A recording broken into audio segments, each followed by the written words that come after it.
Lift every voice and sing till earth and heaven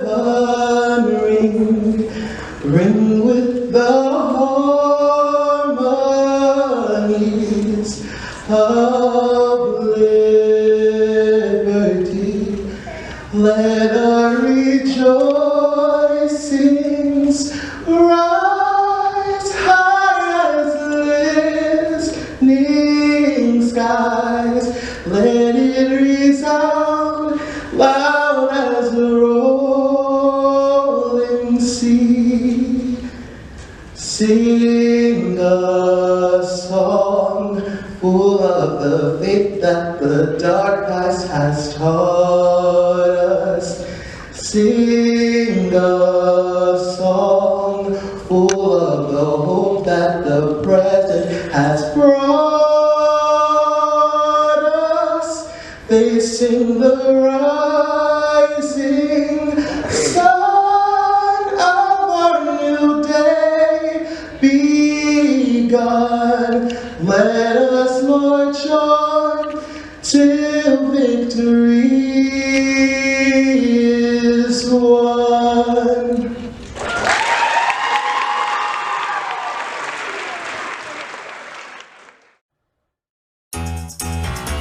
Black television. It's been an important part of American culture for decades, filled with memorable characters who've made us laugh, made us cry, and even made us quote. What you talking about? That ain't no mine! Can I do that? 1951, the first show featuring an all-black cast debuted. That program, Amos and Andy, broke new ground while also receiving intense backlash from civil rights groups who accused it of promoting harmful racial stereotypes.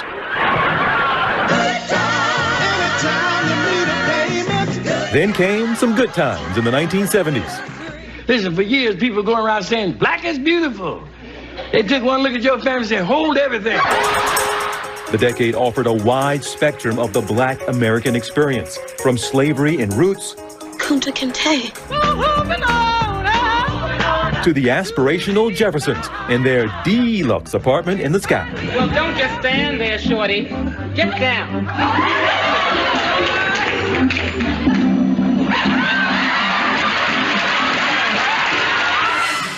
The 80s became synonymous with The Cosby Show. Sing a song, my baby.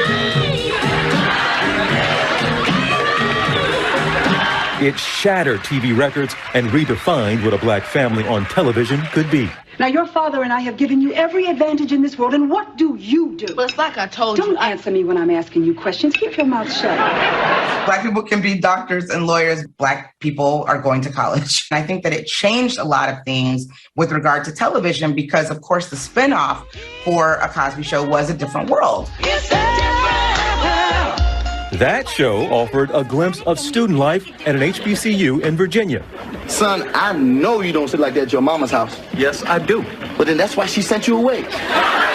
And by the time the series ended in the 90s, a new generation of sitcoms was sprouting up. Tell you how I became the prince of a town called Bel Air. The Fresh Prince of Bel Air launched Will Smith into superstardom. Going out of my mind, I thought she was fine. Don't know if her body is hers. Martin cemented Martin Lawrence's place as a comic legend. Get the stepping. And Living Single, referred to by many as the original Friends. There's no sense in getting all worked up over some man. Oh, that's Hamilton.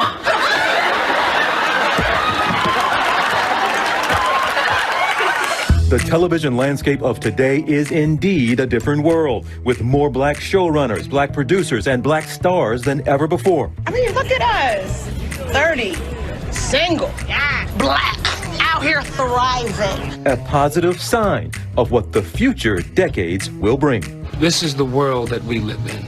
A whole lot of white, a whole lot of black, but mostly gray. But as a family, we're going to figure it out together. The title of this next video is called The Voices That Die Out. At first glance, the title might seem dark or unconventional, But that's exactly the point.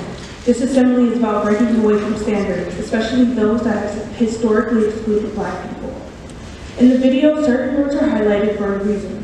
Some may serve as affirmation for those who struggle to see their own beauty, and others bring awareness, both to ourselves and others, about how our experiences, especially in our youth, have shaped us.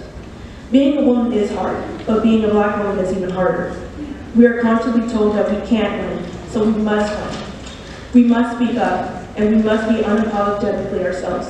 We are different because we are Black, and it's not by choice, but it's the way society has made it so. It's time to show the world that our differences are not our failures, they are our successes, and hopefully the negative voices will give way to our positive ones.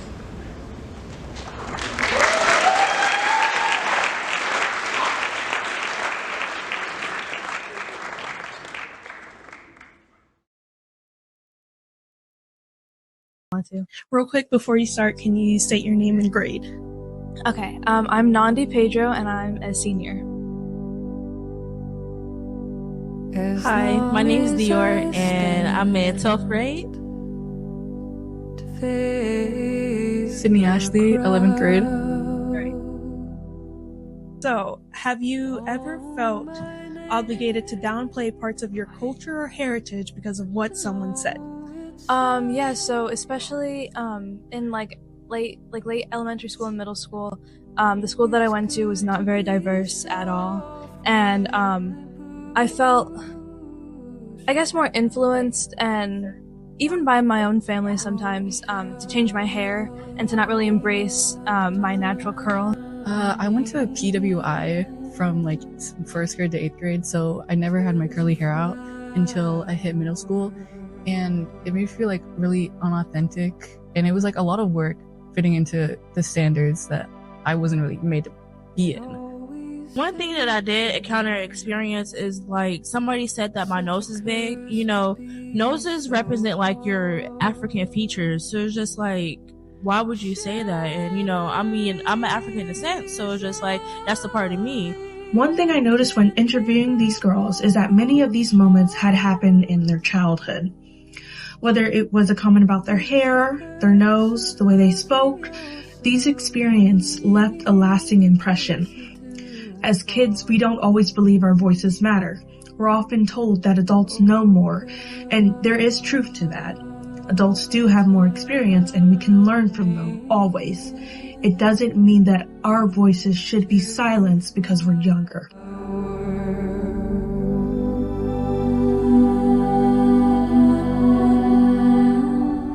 It was the community I found at Collegiate Academy that really let me be myself. It took me a long time to learn to love my hair and to work with it and to learn, you know, what to do with it. But, you know, as I got older and as I, you know, was exposed to, you know, a more diverse community and, you know, peers and stuff, I learned, you know, to love who I am and not be influenced by, you outside know, what factors? like the only thing that I saw around me. Yes. So yeah. Okay. I mean, my mom, she talks about her nose all the time. Like, she said, like, she just, like, lets you know that it's beautiful. Like, it's okay to have a big nose. She has a big nose, too, even though I really don't think I have that big of a nose. But, yeah, it just, I have been, like, people let it know that big noses are beautiful either way. So, that's just a part of me.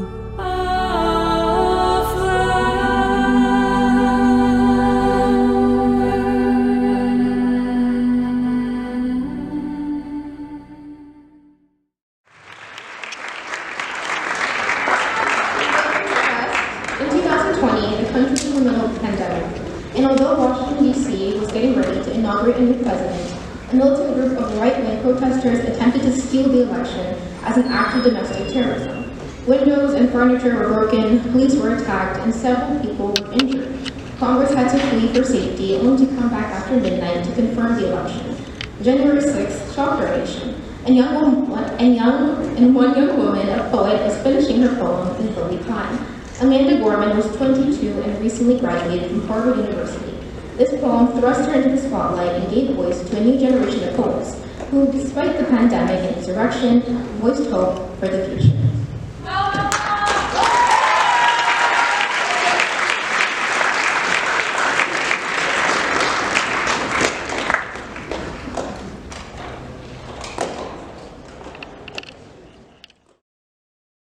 Mr. President, Dr. Biden, Madam Vice President, Mr. Emhoff, Americans, and the world.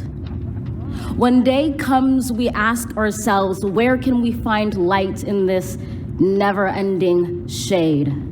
The loss we carry, a sea we must wade. We've braved the belly of the beast. We've learned that quiet isn't always peace, and the norms and notions of what just isn't always just is. And yet the dawn is ours before we knew it. Somehow we do it. Somehow we've weathered and witnessed a nation that isn't broken, but simply unfinished. We, the successors of a country and a time where a skinny black girl descended from slaves and raised by a single mother can dream of becoming president, only to find herself reciting for one. And yes, we are far from polished, far from pristine, but that doesn't mean we are striving to form a union that is perfect. We are striving to forge our union with purpose, to compose a country committed to all cultures, colors, characters, and conditions of man. And so we lift our gazes not to what stands between us, but what stands before us. We close the divide because we know to put our future first. We must first put our differences aside. We lay down our arms so we can reach out our arms to one another. We seek harm to none and harmony for all. Let the globe, if nothing else, say this is true. That even as we grieved, we grew. That even as we hurt, we hoped. That even as we tired, we tried. That we'll forever be tied together, victorious. Not because we will never again know defeat, but because we will never again sow division. Scripture tells us to envision that everyone shall sit under their own vine and fig tree, and no one shall make them afraid. If we're to live up to our own time, then victory won't lie in the blade, but in all the bridges we've made. That is the promised glade, the hill we climb, if only we dare it, because being American is more than a pride we inherit. It's the past we step into and how we repair it. We've seen a force that would shatter our nation rather than share it, would destroy our country if it meant delaying democracy. And this effort very nearly succeeded. But while democracy can be periodically delayed, it can never be permanently defeated. In this truth, in this faith we trust, for while we have our eyes on the future, history has its eyes on us. This is the era of just redemption. We feared it at its inception. We did not feel prepared to be the heirs of such a terrifying hour, but within it we found the power to author a new chapter, to offer hope and laughter to ourselves. So, while once we asked, how could we possibly prevail over catastrophe? Now we assert, how could catastrophe possibly prevail over us? We will not march back to what was, but move to what shall be, a country that is bruised but whole, benevolent but bold, fierce and free. We will not be turned around or interrupted by intimidation, because we know our inaction and inertia will be the inheritance of the next generation. Our blunders become their burdens. But one thing is certain: if we merge mercy with might and might with right, then love becomes our legacy and change our children's birthright. So let us leave behind a country better than the one we were left. With every breath from my bronze-pounded chest, we will raise this wounded world into a wondrous one. We will rise from the gold-limbed hills of the west. We will rise from the wind-swept northeast, where our forefathers first realized revolution. We will rise from the lake-rimmed cities of the Midwestern states. We will rise from the sun-baked south. We will rebuild, reconcile, and recover in every known nook of our nation, in every corner called our country. Our people, diverse and beautiful, will emerge battered and beautiful. When day comes, we step out of the shade of flame and unafraid. The new dawn blooms as we free it. For there is always light if only we're brave enough to see it, if only we're brave enough to be it. Listen to the sound here in my heart, a melody I start but can't complete. Listen to the sound from deep within. It's only beginning to find release. Oh, the time has come for my dreams to be heard. They will not be pushed aside and turned into your own. All 'cause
this voice, trying to find their voice.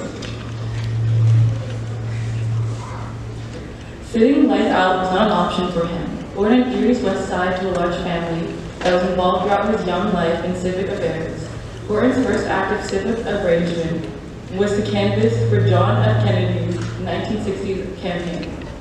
As was the case for all who grew up on West 11th Street in those years, Horton was profoundly influenced by the good public works of Reverend Ernest Franklin Smith, founder of the Good Samaritan AME, Zion Church, and the Negro Welfare Mission, who believed in the transformative power of education. He left Erie to attend the Hampton Institute and Cheney University and worked in state government for several years, before returning home to work in the mayor's office for a time. Inspired by one of the most important figures in Erie's history, Horton's mother, father, brother, and he have all served as the president of the local chapter of the NAACP. While his father served as the president of the local 603 Laborers Union, Horton currently serves as the executive director of the Reverend Ernest Franklin Smith Quality of Life Learning Center of the UBCDC. There he leads a number of educational programs and self-help initiatives, finding it a privilege to provide young people a vehicle to help them move their lives forward, carrying on the legacy of Reverend Smith. In addition, Gary Horton has led the Walking in Black History program for decades, carrying on the initiative started by Reverend Hurley's Murphy that takes Erie school children to hallowed civil rights sites throughout the South, from Edmund Pettus Bridge in Selma, Alabama, to the streets of Birmingham to Tuskegee Institute.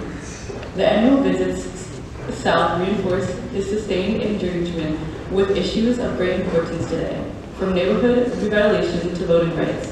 Please welcome Mr. Gary Horton.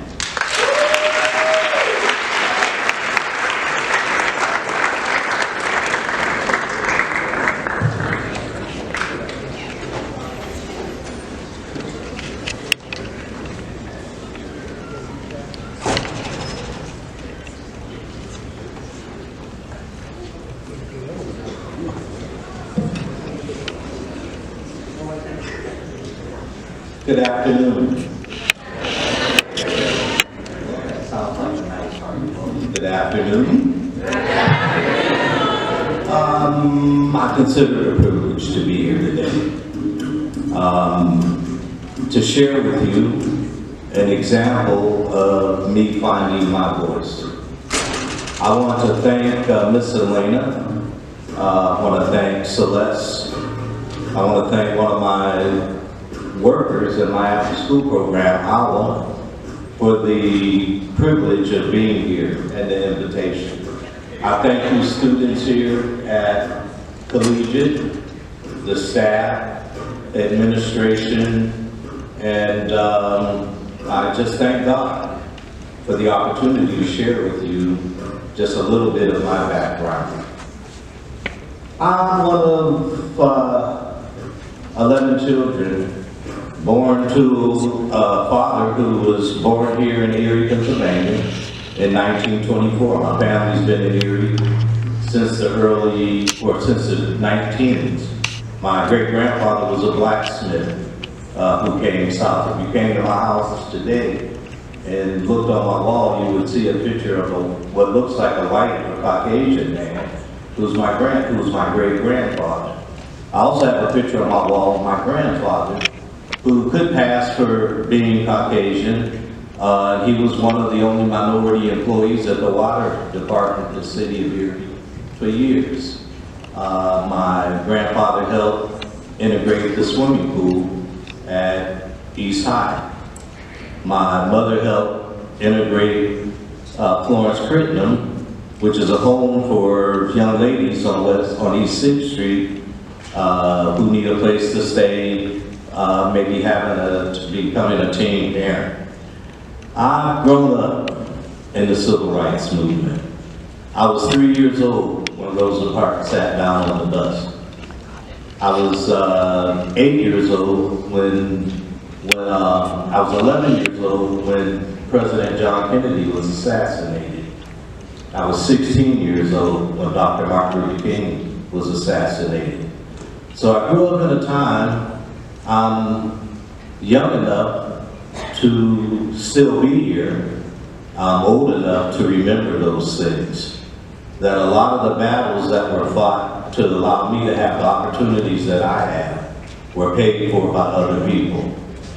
In particular, what we often forget or goes unnoted is how much young people have contributed to the advancements of civil rights in this country.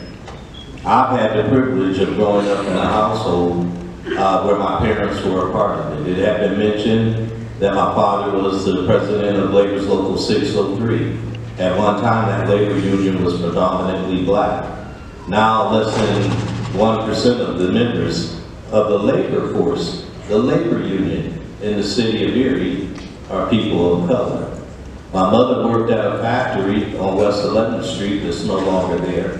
For 4 years, they were on strike. My mom had a 9th grade education, got married at 16 and had 15 children. My father dropped out of high school in the 12th grade and got his GED in the Army. Being the smallest in the family of 6 girls and 5 boys, I've been bullied, overlooked, underestimated. Not a lot was expected out of me. But my mom nurtured in me to have a voice. She always told me heavy hangs the head that wears a crown. She told me I had a crown on my head. And that education was my avenue or my pathway to becoming someone or to doing something. I've always got honor cards in elementary and middle and high school. I had scholarships to college, and I chose to go to a university in Hampton, Virginia, called Hampton Institute. I was fortunate enough to graduate from the oldest black institution of higher education for African Americans, founded by the Quakers in 1837, which is Cheney University. I attended Duquesne University Law School, and I attended Seton Hall University Law School. Education provided me that pathway. It provided me that opportunity. In college, I had the good fortune of working for the federal government. As a student, I would go to school a semester. I'd work in Washington, D.C. a semester with something like an internship. I had the opportunity to travel to the national conventions as a student at Cheney. I attended the national convention in Miami, Florida. I attended a black national convention in Little Rock, Arkansas. I went from there to law school, from there to a job in Harrisburg, Pennsylvania, working for the governor's office. And my job then took me back and forth across the state. When that job was eliminated, I came home to Erie, Pennsylvania, and I became a father. I am the proud father of a daughter named Asia, Lena, who is an assistant principal at Strong Hudson High School today. In training, I have 3 grandsons. One is 17, his name is Kingston. He was a student here last year, I believe. I have a grandson named David, who is 13, and I have a grandson who turned 10 a couple days ago. What a life they have given me. What an opportunity to be home in a community I was born and raised, where my family has given so much, for me to have an opportunity to just give a little bit back. A lot of my friends and family, they see their children grow up in Erie and have to leave for jobs and opportunities in other places. I have the fortune, the good fortune, of coming back home and lastly getting a job in the mayor's office, where I've served as a special assistant for the mayor of the city of Erie, Joyce Salakia, a former educator and the only female mayor of the city. I served 10 years. One day, I felt God speaking to my heart. He told me it was time to leave. I quit my job in the mayor's office, a parking place in the basement, a bathroom in my office on the 5th floor, to come out into the neighborhoods and work. This last month, I celebrated my 25th year. I started out with just me as an employee. Last Friday, I paid 34 people. I've taken thousands of kids on this trip you see on the screen called A Walking in Black History. It's a tolerance education program. I hired 100 students 2 years ago. Last summer, I employed 70 students. I believe that too much attention is focused on kids who don't want to do better. And too much or too often, the kids who do want to do better are left watching us spend thousands of dollars, hundreds of thousands of dollars with teachers and principals and police officers chasing kids around the hallways of education who really don't want to learn. I commend and admire every student who got up here on this stage today.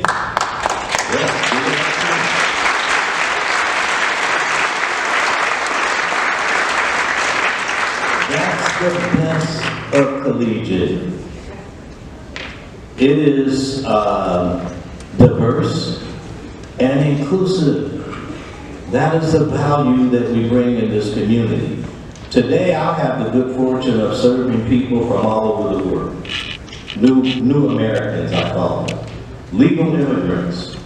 And I provide probably over 200 children in after-school programs for the city of Erie at 4 different locations. I have 130 students in the after-school program at McKinley School. I have 25 students in the Poly Church on McClellan Avenue. I have about 30 students in Elevate Church, or Elevate Mosque on Holland Street. And I have about 90 students who attend after-school programs at my center in a neighborhood known as the Holland. I believe that learning is the way. It's the only way. It's the only way. And you can sometimes have your voice by what you do. I was shy. Like I said, I was bullied and overlooked. I had to learn that there's power in the tongue. I forgot my speech today. I did. I walked to the door that on State Street that said handicap. And I said they should include old people in this. Because they directed me back to the steps and up the steps and in the front door. And I was winded by the time I got in. I wasn't ready to speak. And I learned that nothing is perfect. We can always improve. And here at Collegiate, you have an opportunity to let your voice be heard, not just on the stage, but again in what you do. If you want to be a leader, if you think you are a leader, now is the time. You're on the crust of hiring, or the school district is, of welcoming a new superintendent to the city of Erie. And the likelihood that this person can make history in the community is a challenge that is set before all of us. If we want that person to be successful, if we want our schools to be better, if we want our neighborhoods to be better, then young people have to do better. Literally, our future is in your hands. Better schools are in your hands. And as I mentioned earlier, too much time and attention is focused on children who come to school unprepared. And because they come unprepared, they distract the learning process or disrupt the learning process of those who want to learn. Those who can't jump out the gym, or dunk backwards, or kick a goal, or swim the pool. Those who can't run the length of the football field. And there's an opportunity for you to provide some leadership, not just in this school, but throughout the city. I hope you embrace it. If you're a young person that would like to see what it was like during the civil rights movement, to see what it was like to take a bus ride south and have to hide on the bottom of the bus when you went through some counties because of the terror and the trauma that people would come out and try to heap on those people just because they wanted a better country. You'll find out that 11-year-olds gave their life went to jail, gave their freedom to make this a better country. You'll find out that the black struggle was not just black people, and that you'll meet people like Viola Louisa, a 30-something-year-old white female housewife from Detroit who left her family and came south to aid civil rights workers and lost her life at the hands of some Klans people who thought or didn't like the fact that she was doing that. You'll find that 11-year-olds got beat up on the Edmund Pettus Bridge. You'll learn firsthand from the 16th Street Baptist Church, where 4 young ladies lost their life on a Sunday morning, September 15, 1963. I was 11 years old. That could have been me, going to Sunday school on a Sunday morning. And that those in my community know the church, Sunday school is basically filled with kids, few old people. So young people were targeted. And in May of 1963, the young people walked out of the schools and to stand up for the right for people to vote. And Dr. King, as much as we rally around him and love him today, everybody didn't love Dr. King back in 1968. He was not allowed in some churches to speak. His house was firebombed. He was stabbed in the neck with a letter opener by an African-American female while he was signing autographs of a book he wrote after he won the Nobel Peace Prize. He didn't live an easy life. Life is not meant to be easy. As the president of the local branch of the NAACP in Erie, Pennsylvania today, I get hate mail. I get threats. They don't exceed the requests for help I get from people. People who think enough of this kid who was born in a poor family in a poor neighborhood in this city can help them today. And in court, at school, find a job, gain their voice, learn their place even in our community today. I can share that experience with any of you who are interested in going on this trip. We're going the 3rd week of June. 31 of the last 33 years we've gone the 3rd week in June. It was disrupted 2 years by COVID, and I did a virtual trip.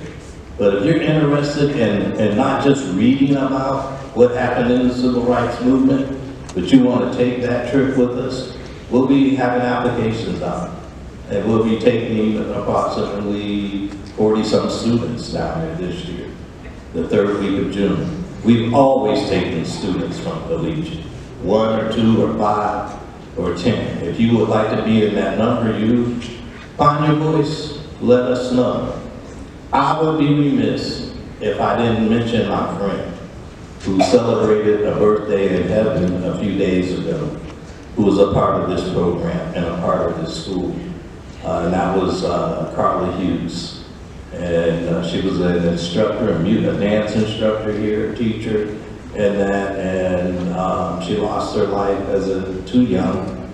But you find out that a lot of young people gave their life towards making it a better community like she did. You don't have to take to the streets, be fascinated by guns, want to be a bully, and those kind of things. Walk around till you get in trouble. I had a job fair. Yes, I told them, tell me I didn't have anything written down, tell me when to wrap it up. I appreciate that. Teamwork. If you're looking for a job, if you're 14 and up and you want to earn a few bucks for the summer, you can do that in here. People like me will help you if you find your voice. It's not always out of your mouth. It's in your actions. And so as you continue to represent this elite school here in the Erie School District, that you challenge yourself to do more. To do more. Now is the time. We need your voice. We need your efforts to continue to make our schools better. Again, I want to thank the team that invited me here today. I'll be around to answer any questions after your program if anyone has any specific questions about the trip or anything like that. But everyone take home my message again. I came here, it's a privilege and an honor for me to share some of my time and my experience with you. God bless you, and I say, keep hope up.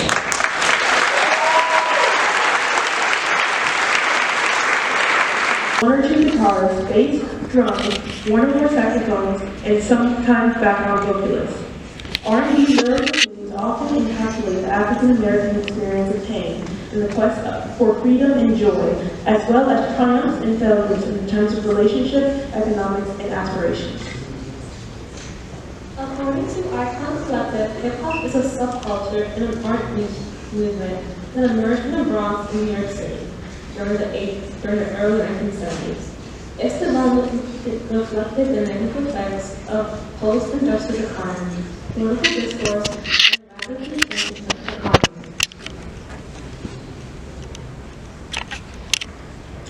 Conditions worsened in neighborhoods mainly populated by African Americans, Puerto Ricans, and Caribbean immigrants.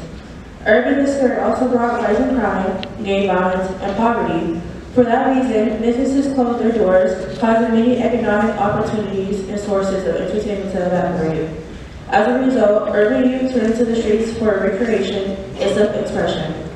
The abandoned buildings and parking lots set the stage for block parties. These block parties laid the groundwork for everything associated with early hip-hop culture. DJs and MCs brought in music by setting up a mobile sound system introduced by Jamaican culture. Sheets of cardboard became dance floors for breakdancers, and brick walls transformed into canvases for graffiti.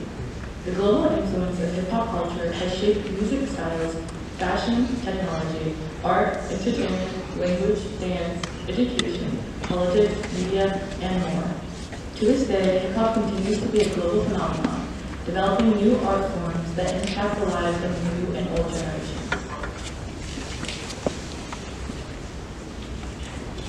Please welcome Zariah Timms, Alina Quinn, Alea Jabul, Anna Lisa Rodriguez, Josiah Stonewall, Angelica Rye, and Naj Rodriguez McCollum as they perform an ode to R&B hip hop fans.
Ms. Weidel for choreography, Mr. Goldenbesky for helping with the sound system, and finally Ms. Parthenikis for her support and leadership, and other teachers and staff who allowed us to rehearse in this classroom.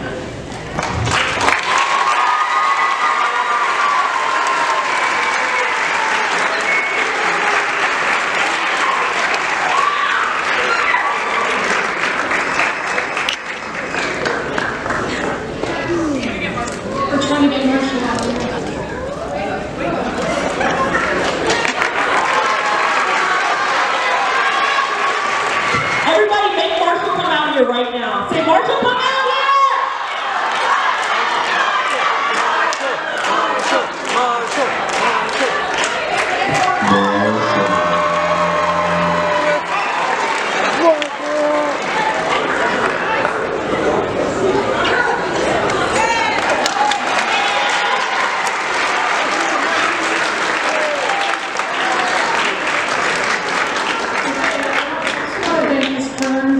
Singers this morning. That was a big help. Thank you. And I especially want to thank the student leadership. We started planning in November. Celeste, Hala, Adina, Sydney. I'm going to mess this up. Soraya. Kalia, who couldn't be here today. Serenity, Josiah, Alea, Mariam, and all the teachers who gave permission for the kids to rehearse. I'd like to thank the performers. Rod Schneer, it's his last year singing the Black National Anthem.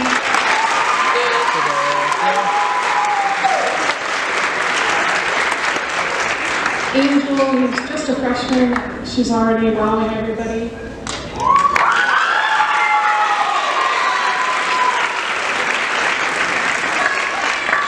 Nandi with the poem, Cadence with their incredible performance, Hip Hop Club, all the backstage people, all the other presenters, Lola, Marshall, Diana, Mr. Triz, thank you so much. Do you want to say anything?